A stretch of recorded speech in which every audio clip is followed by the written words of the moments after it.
আসসালামু আলাইকুম, welcome back to my channel. আজকে আমি আপনাদের সাথে শেয়ার করব আলু দিয়ে দেশি মুরগি রান্নার রেসিপি। দেশি মুরগিটা এভাবে রান্না করলে খেতে খুবই ভালো লাগে। আশা করছি আমার আজকের এই রেসিপিটি আপনাদের কাছে খুবই ভালো লাগবে। যদি ভালো লাগে তাহলে অবশ্যই একটি লাইক দিয়ে পুরো ভিডিওটি কন্টিনিউ করবেন প্লিজ। দেশি মুরগি রান্না করার জন্যে আমি এখানে নিয়েছি গোটা একটি দেশি মুরগি। মুরগিটাকে আমি খুব ভালো করে কেটে ধুয়ে পরিষ্কার করে নিয়েছি। আর দেখুন মুরগিটাকে আমি রেগুলার সাইজ করে কেটে নিয়েছি। আর এখানে নিয়েছি হাফ কেজি দেশি আলু। আলুগুলোকে আমি খোসা ছাড়িয়ে খুব ভালো করে ধুয়ে পরিষ্কার করে নিয়েছি। এবার চুলায় একটি প্যান বসিয়ে দিয়ে দিচ্ছি রান্নার রেগুলার তেল 3 টেবিল চামচ। তেলটা হালকা গরম হয়ে আসলে এর মধ্যেই দিয়ে দিচ্ছি পেঁয়াজ কুচি, বড় সাইজের একটি। পেঁয়াজটা আমি হালকা ভেজে নেব। পেঁয়াজটা ভাজা হয়ে গিয়েছে, এখন এর মধ্যেই দিয়ে দিচ্ছি তেজপাতা, এলাচ, দারচিনি, লবঙ্গ আর গোলমরিচ। দিয়ে দিচ্ছি পেঁয়াজ রসুন বাটা 3 টেবিল চামচ আর দিয়ে দিচ্ছি আদা বাটা 2 টেবিল চামচ। এখন সবগুলো উপকরণ একসাথে খুব ভালো করে ভেজে নেব। আদা রসুনের কাঁচা গন্ধটা যখন চলে যাবে তখন এর মধ্যেই দিয়ে দিচ্ছি পানি 1 কাপ। পানিটা দিয়ে আমি গুঁড়া মশলা ইউজ করব। দিয়ে দিচ্ছি লাল মরিচের গুঁড়া 2 চা চামচ। এখানে আপনারা মরিচের পরিমাণটা যে যতটুকু জাল খাবেন সেই পরিমাণেই দিবেন। আর দিয়ে দিচ্ছি হলুদের গুঁড়া 1 চা চামচ, ধনিয়া গুঁড়া 1 চা চামচ, জিরা গুঁড়া 2 চা চামচ, লবণ 1 চা চামচ। এখন মশলাগুলোকে আমি খুব ভালো করে কষিয়ে নেব। মশলাটা ভালো করে কষানো হলে তরকারিটা খেতে খুবই ভালো লাগে। 5 মিনিটের মতো সময় নিয়ে মশলাটাকে আমি খুব ভালো করে কষিয়ে নিয়েছি। দেখুন তেলটা উপরে ভেসে উঠেছে। এখন এর মধ্যেই দিয়ে দিচ্ছি আগে থেকে কেটে ধুয়ে পরিষ্কার করে রাখা দেশি মুরগির মাংসগুলো। এখন মাংসগুলোকে আমি মশলার সাথে খুব ভালো করে নেড়ে মিশিয়ে নেব। মেশানো হয়ে গিয়েছে, এবার ঢাকনা দিয়ে ঢেকে 5 মিনিটের মতো কষিয়ে নেব।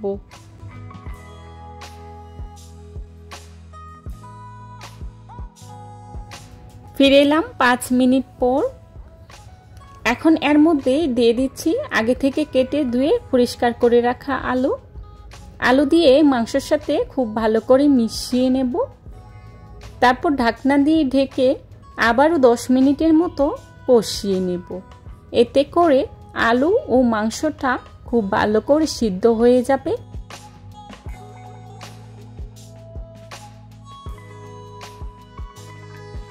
আমার মুরগির মাংসটা খুব ভালো করে কষানো হয়ে গিয়েছে। এখন এর মধ্যেই দিয়ে দিচ্ছি পানি 2 কাপ। আমি এখানে গরম পানিটা ব্যবহার করেছি। যে কোনো তরকারিতে গরম পানি ব্যবহার করলে তরকারিটা খেতে খুবই ভালো লাগে। আর ঝোলের পরিমাণটা আপনারা যে যতটুকু পরিমাণে ঝোল রাখবেন সেই পরিমাণেই পানিটা ব্যবহার করবেন। আমি খুব বেশি একটা ঝোল রাখবো না, সেই জন্যে এখানে 2 কাপ পানি ব্যবহার করেছি। এখন এর মধ্যে দিয়ে দিচ্ছি 1 চা চামচ গরম মশলার গুঁড়া। দিয়ে দিচ্ছি কাঁচামরিচ কয়েকটি। কাঁচামরিচটা দিলে তরকারিতে কাঁচামরিচের খুব সুন্দর একটা স্মেল আসে। চেষ্টা করেছি খুবই সহজভাবে আজকের এই রেসিপিটি আপনাদের সাথে শেয়ার করার জন্যে। আশা করছি আমার আজকের এই রেসিপিটি আপনাদের কাছে খুবই ভালো লাগবে। যদি ভালো লাগে তাহলে অবশ্যই লাইক, কমেন্ট, শেয়ার এবং সাবস্ক্রাইব করে পাশে থাকা বেল আইকনটি অন করে দিবেন, যাতে করে আমি ভিডিও ছাড়ার সাথে সাথেই আপনাদের কাছে নোটিফিকেশন পৌঁছে যায়। আপনাদের একটি লাইক এবং একটি কমেন্টস আমাকে নতুন নতুন কন্টেন্ট তৈরি করতে অনেক উৎসাহ যোগায়।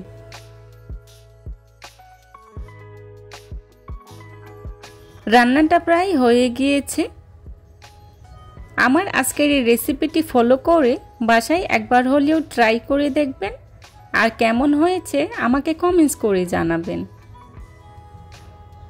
এ ধরনের সব ঘরোয়া এবং মজার মজার রেসিপি পেতে আমার চ্যানেলটি ভিজিট করে আসবেন প্লিজ।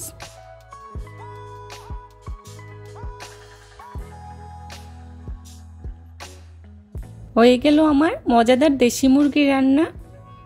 দেখুন কত সুন্দর একটা কালার এসেছে। দেখতে যেমন সুন্দর হয়েছে, খেতেও কিন্তু খুবই ভালো হয়েছিল। এখন আমি একটি সার্ভিং ডিশে সার্ভ করে নিচ্ছি।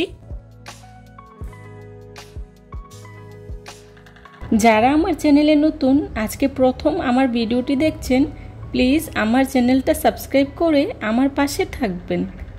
আর আমার পুরনো বন্ধুদেরকে জানাই অসংখ্য ধন্যবাদ। যারা এতক্ষণ ধৈর্য সহকারে আমার ভিডিওটি দেখেছেন তাদেরকে জানাই অসংখ্য ধন্যবাদ। আর যারা ফেসবুক পেজ থেকে দেখছেন, অবশ্যই আমার ফেসবুক পেজটি ফলো করে একটি লাইক দিয়ে আসবেন প্লিজ। আমার চ্যানেলে আরও অনেক দেশি মুরগির রেসিপি রয়েছে, আপনারা চাইলে ঘুরে আসতে পারেন। আমার পরবর্তী রেসিপি দেখার আমন্ত্রণ জানিয়ে আজকের মতো এখানেই বিদায় নিচ্ছি। সবাই ভালো থাকবেন, সুস্থ থাকবেন। আল্লাহ হাফেজ। আসসালামু আলাইকুম।